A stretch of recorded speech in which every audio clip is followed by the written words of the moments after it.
highest guard is in a measurement of what in inches? What is it? A 1. 1 inch or a 1 guard? Which one? 1 inch, which is what guard? 8, based off the wall seniors, right? The guards for that. So when we look at fraction wise, we can do 8 out of 8.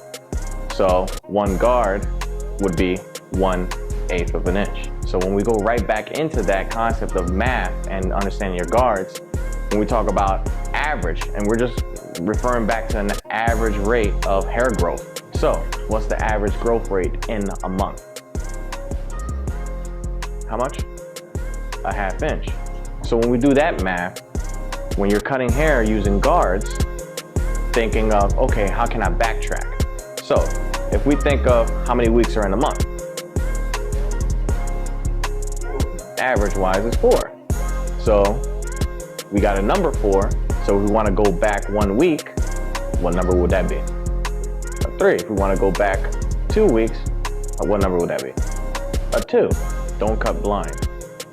That's half the time when we're fading, we're cutting blind because we don't have that order. The order is knowing the guards, knowing the measurements, knowing how much to take off, and how much you're going to leave on. Knowing your subsections, knowing your quadrants, your panels, your partings, quadrants, panels, subsections, perimeter. You want to know all that. That has all to do, everything to do with is your reference points. And that goes for new customers when they start sitting in your chair. Either they're looking for something new. So remember when we did a client consultation form? They're looking for something new, or they want to keep the same thing they got. And if they want to keep the same thing they got and they don't even understand what they got and how they can explain what they got, that's where you do the method of understanding your guards, ask those questions. So as I can see, it's a drop fade. I'm gonna place my 0 just below that midway point, because the fade is gonna be in the midway point. So I like to stay a subsection lower, because the subsection above that is where the fading is going to be. That's where the transition is going to be. So I like to stay a subsection below. So since I did a 2, I'm going to do half of that 2-inch perimeter. I'm going to do a 1, because a 2, what's between a 2 and a 0? A 1. So I'm keeping the math simple, I'm keeping the distance simple, and I'm remaining consistent. Is it blending? Did I do anything fancy? Did nothing fancy.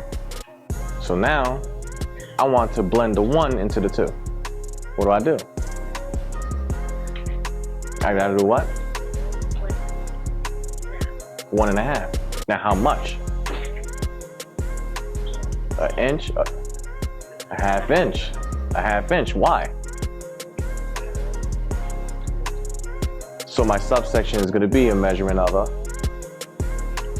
So I'm breaking this down. I started with the guards, right? I got the haircut down that I wanted.